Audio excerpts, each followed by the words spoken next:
ಇವತ್ತು ನಿಮ್ಮೆಲ್ಲರ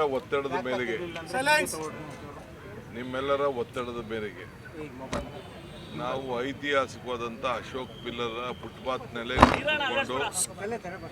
ನಾವು ಪ್ರೆಸ್ ಕಾನ್ಫರೆನ್ಸ್ ಮಾಡ್ತಾ ಇದ್ದೀವಿ. ನಾನು ಕೃಷ್ಣ ಬೈರೇಗೌಡರು ಮತ್ತು ನಮ್ಮ ಉದಯ್ 3 ಜನ ಮತ್ತು ನಮ್ಮ GBA ಕಮಿಷನರು ಮಾಡ್ತಾ ಇದ್ದೀವಿ. ಈಗಾಗಲೇ ನಾವು 1ನೇ ತಾರೀಕಿಂದ ಶುರು ಮಾಡಿ ಜುಲೈ 1ರಿಂದ ಶುರು ಮಾಡಿ ಇಲ್ಲಿವರೆಗೂ ನಾವು 435 ಕಿಲೋಮೀಟರ್ನ ತೆಗೆದಿದ್ದೇವೆ. ಒಟ್ಟು 1340 ಅಂಗಡಿಗಳಿದ್ದು ಸುಮಾರು 1800 ತಳ್ಳ ಗಾಡಿ ಇತ್ತು. ಆ ತಳ್ಳ ಗಾಡಿಗೆ ಬೇರೆ ಕಡೆ ಮಾಡ್ಕೊಳ್ಳಿ ಅಂತ ಅವ್ರಿಗೆ ಆ ತಳ್ಳ ಗಾಡಿಗಳನ್ನ ತೆಗೆದುಕೊಂಡು ಹೋಗಲಿಕ್ಕೆ ಅವಕಾಶ ಕೊಟ್ಟಿದ್ದೇವೆ. AC ಶೀಟು ಮುಂದಕ್ಕೆ ಪ್ರೊಜೆಕ್ಷನ್ ಹಾಕ್ಕೊಂಡಿದ್ರು ಸುಮಾರು 2267, ಅದು ಕೂಡ ತೆಗೆದಿದ್ದೇವೆ. ಇನ್ನು ಸ್ಟೆಪ್ಸು ಮತ್ತು ರ್ಯಾಂಪ್ಗಳು ಅದು ಕೂಡ ಸುಮಾರು 2300 ಜಾಗಗಳಿತ್ತು, ಅದನ್ನು ಕೂಡ ತೆಗೆದುಹಾಕಿದ್ದೀವಿ. 2642 ಪಿಲ್ಲರ್ಗಳು ಹಾಕ್ಕೊಂಡಿದ್ರು, ಅಡ್ವರ್ಟೈಸ್ಮೆಂಟ್ ಪಿಲ್ಲರು ಬೋರ್ಡುಗಳು, ಅದು ತೆಗೆದಿದ್ದೀವಿ. ಸುಮಾರು 247 ಗೌರ್ಮೆಂಟ್ ಶೆಡ್ಗಳಿತ್ತು, ಅದು ತೆಗೆದಿದ್ದೀವಿ. ಒಟ್ಟು 9878 ಜಾಗಗಳನ್ನು ಗುರುತಾಗಿಟ್ಕೊಂಡು ತೆಗೆದು ಈಗಾಗಲೇ ಡೆಬ್ರಿಸನ್ನು ಕೂಡ ಇದನ್ನು ರಿಮೂವ್ ಮಾಡಿ 2 ಟನ್ ಡೆಬ್ರಿಸ್ನ ತೆಗೆದಿದ್ದಾಗಿ ಅಲ್ಲೇ ಅದ್ರ ಜೊತೆಗೆ ರಿಪೇರಿ ಮಾಡ್ಕೊಂಡು ಬರೋಂಥ ಕೆಲಸ ಕೂಡ ನಮ್ಮ ಅಧಿಕಾರಿಗಳು ಮಾಡ್ತಾ ಇದ್ದಾರೆ. ಇದು ಮುಂದುವರಿತದೆ. ನಾನೆಲ್ಲ ನಮ್ಮ ಬೀದಿ ಬದಿ ವ್ಯಾಪಾರಿಗಳಿಗೆ ಹೇಳಿದಷ್ಟೇ, ಈಗ ನಮಗೆ ನಾವು ಹಿಂದೆ ಐಡೆಂಟಿಫಿಕೇಷನ್ ಕಾರ್ಡ್ ಕೊಟ್ಟಿದ್ದು, ಆದರೆ ಕೋರ್ಟ್ ಅವರು ಅದನ್ನು ವಜಾ ಮಾಡಿದ್ದಾರೆ. ನಿಮಗೆ ಮತ್ತೆ ನಾವು ಐಡೆಂಟಿಫಿಕೇಷನ್ ಕಾರ್ಡ್ ಕೊಡ್ತೀವಿ, ಬೇರೆ ಜಾಗಗಳನ್ನ ನೋಟಿಫೈ ಮಾಡ್ತೀವಿ. ಆ ನೋಟಿಫೈ ಜಾಗದಲ್ಲಿ ಬನ್ನಿ, ವ್ಯಾಪಾರ ಮಾಡ್ಕೊಳ್ಳಿ, ನೀವು ವಾಪಸ್ ಹೋಗಿ. ಹಾಗಂತ ಎಲ್ಲೆಲ್ಲ ಹೊರಗಡೆ ಇರೋರಿಗೆಲ್ಲ ನಾವೆಲ್ಲ ಮಾಡೋಕ್ಕಾಗಲ್ಲ. ಕೆಲವೆಲ್ಲ ದೊಡ್ಡ ಮಾಫಿಯಾ ಇದೆ ಇಲ್ಲಿ. ತಂದು ಕೆಲವರು ಇವರು ರೌಡಿಗಳು ಅವ್ರ ಹತ್ರ ದುಡ್ಡು ಇಸ್ಕೊಳ್ಳೋದು, ಬಿಡೋದು, ಮಾಡೋದು, ಒಂದೊಂದು ಏರಿಯಾಗೆ ಹಂಚ್ಕೊಳ್ಳೋದು, ಆ ಥರ ಎಲ್ಲ ನಡೆದಿದೆ. ಆ ಮಾಹಿತಿ ಎಲ್ಲ ನಮಗೆ ಗೊತ್ತಿದೆ. ಸೊ ನಾವು ಈಗಾಗಲೇ ನಮ್ಮ GBA ವತಿಯಿಂದ ಎಲ್ಲ 5 ಕಾರ್ಪೊರೇಷನಲ್ಲೂ ಇದು ನಡೀತಾ ಇದೆ. ಇದು ಮುಂದುವರಿಸ್ತೀವಿ. ಪೊಲೀಸವರು ಮತ್ತು ನಮ್ಮ GBA ಅಫಿಷಿಯಲ್ಸು ಇದಕ್ಕೆ ಉತ್ತಮವಾಗಿ ಕೆಲಸ ಮಾಡ್ತಾ ಇದ್ದಾರೆ. ಅವ್ರಿಗೆ ಫ್ರೀ ಹ್ಯಾಂಡ್ ಕೊಟ್ಟಿದ್ದೀವಿ. ನಾವು ಇದಕ್ಕೆ ಎಲ್ಲ ಪಕ್ಷದವರು ಕೂಡ ಇದಕ್ಕೆ ಬೆಂಬಲವಾಗಿ ನಿಂತಿದ್ದಾರೆ. ಸೊ ಬೆಂಗಳೂರು ಸ್ವಚ್ಛ ಬೆಂಗಳೂರನ್ನು ಕಾಪಾಡಬೇಕು. ಆ ದೃಷ್ಟಿಯಿಂದ ಇವತ್ತು ಇಡೀ ದೇಶ ನಮ್ಮ ಬೆಂಗಳೂರನ್ನು ಗಮನಿಸ್ತಾ ಇದೆ. ಸೊ ಆ ಕೆಲಸ ನಾವು ಮಾಡ್ತಾಯಿದ್ದೀವಿ. ನೀವು ಕೂಡ ಮಾಧ್ಯಮದವರು ನಮಗೆ ಸಹಕಾರ ಕೊಟ್ಟಿದ್ದೀರಿ. ಆತಂಕ ಪಡೋದು ಬೇಡ. ಬಡವರು ನಮ್ಮವರೇ ಅವರು.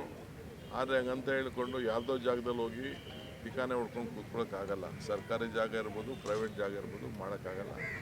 ಅವ್ರಿಗೂ ಸರ್ಕಾರದಲ್ಲಿ ಅವಕಾಶ ಇದೆ. ಬೀದಿ ಬದಿ ವ್ಯಾಪಾರಿಗಳು ಬದುಕಬೇಕು ಅನ್ನೋದು ನಮಗೂ ಆಸೆ ಇದೆ.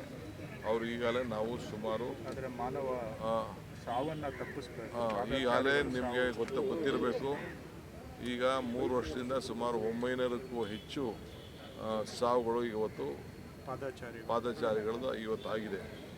ಸೊ ಅದರಿಂದ ನಾಗರಿಕರ ಅನುಕೂಲಕ್ಕೋಸ್ಕರ ಈ ಕಾರ್ಯಾಚರಣೆ ನಾವು ಮಾಡ್ತಾಯಿದ್ದೀವಿ. ಇದೇನು ನಮ್ಮ ಸ್ವಂತಕ್ಕೇನು ಲಾಭ ಏನೂ ಇಲ್ಲ. ಇದು ನಾಗರಿಕರು ನಿಮಗೆ ಎಲ್ಲರಿಗೂ ಆಗಬೇಕು. ಈಗ ವೆಹಿಕಲ್ ಹೋಗ್ಬೇಕಾದ್ರೆ ಅವರಲ್ಲಿ ಸಣ್ಣದಾಗಿರ್ಬೇಕಾದ್ರೆ ಎಲ್ಲ ರೋಡ್ಗೆ ಬರ್ತಾರೆ. ಆ ರೋಡಲ್ಲಿ ಬಂದ ತಕ್ಷಣ ರೋಡಿಗೆ ವೆಹಿಕಲ್ಗಳು ಮೂವ್ಮೆಂಟ್ ಆಗ್ತಾಯಿಲ್ಲ. ಇವೆಲ್ಲ ದೊಡ್ಡ ಸಮಸ್ಯೆ ಇದೆ. ಸೊ ಅದಕ್ಕೆ ನನಗೇನು ನಡೆದಿದೆ ಕಳೆದ 15 ದಿನದಿಂದ ಏನೇನು ಕೆಲಸ ಆಗ್ತಾಯಿದೆ ಈ ವಿಚಾರದಲ್ಲಿ ಅಂತ ನಾನೇ ಖುದ್ದಾಗಿ ವೀಕ್ಷಣೆ ಮಾಡೋಕ್ಕೆ ಬಂದಿದ್ದೇನೆ. ಪ್ರತಿ 15 ದಿನಕ್ಕೂ ಇಂಥ ಕೆಲಸಗಳನ್ನ ನಾವು ವೀಕ್ಷಣೆ ಮಾಡ್ತಾಯಿದ್ದೇವೆ. ಈಗ ನಾನು ಮಾರ್ಕೆಟ್ ಕೂಡ ಜಯನಗರ ಮಾರ್ಕೆಟ್ ಕೂಡ ನೋಡಿದ್ದೇನೆ. ಅದು ಭಾಳ ದಿನದಿಂದ ನಮ್ಮ ನಾಯಕರುಗಳು ಹೇಳ್ತಾಯಿದ್ರು. ಅದಕ್ಕೂ ಸದ್ಯದಲ್ಲೇ ಒಂದು ತೀರ್ಮಾನ ಮಾಡ್ತೀವಿ. ಅದು ಎಲ್ಲೆಲ್ಲಿ ಅದನ್ನು ಹೊಸದಾಗಿ ತಿರ್ಗಿ ಅದನ್ನು ಕಟ್ಟಿಸ್ಬೇಕು, ಅದನ್ನು ಹೊಡೆದಾಕ್ಬಿಟ್ಟು ಅರ್ಧ ಆಗಿದೆ, ಇನ್ನು ಅರ್ಧ ಕಟ್ಟಿಸ್ಬೇಕು. ಆ ಕೆಲಸ ಕೂಡ ನಾವು ಸದ್ಯದಲ್ಲೇ ಯಾವುದಾದ್ರು ಒಂದು ಮಾಡಲಲ್ಲಿ ಒಂದು ಸ್ಕೀಮ್ ಮಾಡಿಕೊಂಡು ನಾವು ಮಾಡ್ತೇವೆ. ನಮ್ಮ ಆಸ್ತಿಗಳನ್ನು ರಕ್ಷಣೆ, ಬೆಂಗಳೂರು ನಾಗರಿಕರಿಗೆ ಗೌರವ ಕೊಡುವಂಥ ಕೆಲಸವನ್ನು ನಾವು ಮಾಡ್ತೇವೆ. ಸರ್ ಈಗ ಬೀದಿ ಬದಿ ವ್ಯಾಪಾರಸ್ಥರು ಎಲ್ಲರೂ ಬಡವರೇ ಸರ್. ಅವತ್ತಿನ ತಿಂದು ಅವತ್ತಿನ ದುಡ್ದು ಅವತ್ತೇ ಇದು ಮಾಡೋರು. ಅಂತಹ ಏನು ಬೀದಿ ಬದಿ ವ್ಯಾಪಾರಸ್ಥರು ತೆರವು ಕಾರ್ಯ ಆಗಿದೆ ಸರ್. ಅವ್ರಿಗೆ ಪರ್ಯಾಯ ವ್ಯವಸ್ಥೆ ಅಂದ್ರೆ ರಸ್ತೆ ಪಕ್ಕದಲ್ಲಿ ಮಾಡ್ತೀನಿ ಅಂತ ಹೇಳಿದ್ದಾರೆ, ಬಟ್ ಅದು ಮಾಡಿಲ್ಲ ಅಂತ ಆರೋಪ ಇರೋದು. ಭಾಳ ಸಂತೋಷ.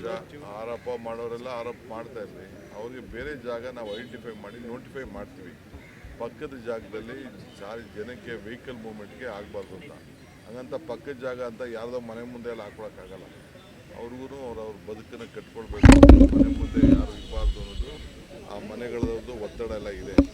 ಎಲ್ಲಿ ಯಾವುದು ಡ್ಯಾಮೇಜಸ್ ಇಲ್ಲ, ಯಾರಿಗೂ ಅನಾನುಕೂಲತೆ ಇಲ್ಲ ಅಂಥ ಜಾಗಗಳನ್ನು ಗುರುತಿಸಿ ನೋಟಿಫೈ ಮಾಡಿ ಅಲ್ಲಿ ಅವಕಾಶ ಕೊಡ್ತೀವಿ. ಬೆಳಗ್ಗೆ ಬರಬೇಕು, ಸಾಯಂಕಾಲ ಹೋಗ್ಬೇಕು. ಆ ಕೆಲಸಕ್ಕೆ ಅವಕಾಶ ಸರ್. ವಿಜಯನಗರ ಅಂಡರ್ ಪಾಸ್ ಅಲ್ಲಿ ಕೂಡ ಹೀಗೆ ಪರ್ಯಾಯ ವ್ಯವಸ್ಥೆ ಮಾಡಿತ್ತು, ಬಟ್ ಅಂಡರ್ ಪಾಸ್ ಅಲ್ಲಿ ಯಾವುದೇ ಕೂಡ ಬೀದಿ ಬದಿ ವ್ಯಾಪಾರಸ್ಥರು ಒಳಗಡೆ ಹೋಗಿ ವ್ಯಾಪಾರ ಮಾಡ್ತಿಲ್ಲ. ಎಲ್ಲರೂ ಕೂಡ ಮತ್ತೆ ಮೇನ್ ರಸ್ತೆಗೆ ಬರ್ತಾ ಇದ್ದಾರೆ. ಇದರಿಂದ ಪ್ರಾಬ್ಲಮ್ ಆಗ್ತಿದೆ. ಇದನ್ನ ವ್ಯಾಪಾರಸ್ಥರು ಅರ್ಥ ಮಾಡ್ಕೋಬೇಕು. ವಿಜಯನಗರ ಒಂದೇ ಅಲ್ಲ, ಆ ರೀತಿ ಬೇರೆ ಬೇರೆ ಕಡೆಗಳಲ್ಲೂ ಆಗಿದೆ. ಅವ್ರಿಗೆ ಯಾವ ರೀತಿ ಜಾಗೃತಿ ಮೂಡಿಸ್ತೀರಿ ಅಂತ?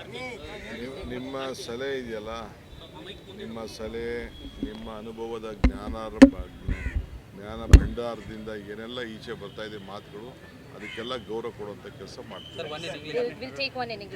ಸೊ ಟುಡೇ ಅರುಣ್ ಪೈ ಅಂತ ಸರ್, ಬಹಳ ವರ್ಷಗಳಿಂದ ಫುಟ್ಪಾತ್ ಬಹಳ ಕೆಲಸ ಮಾಡ್ತಾರೆ.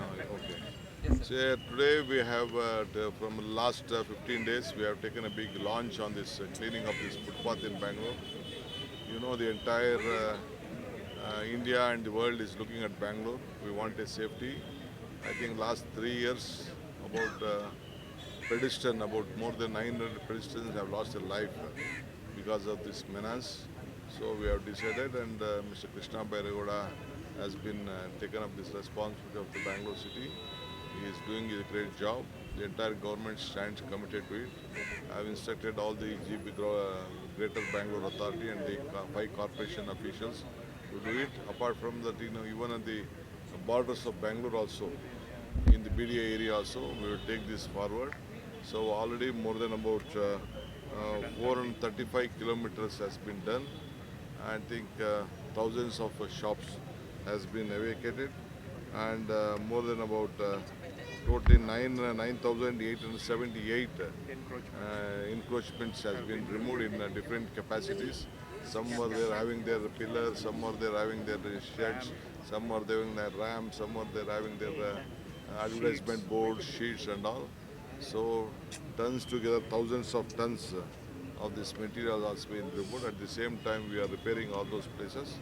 So all the political party leaders are supporting. I would like to congratulate all the political party leaders, especially the BJP leaders also supporting this cause.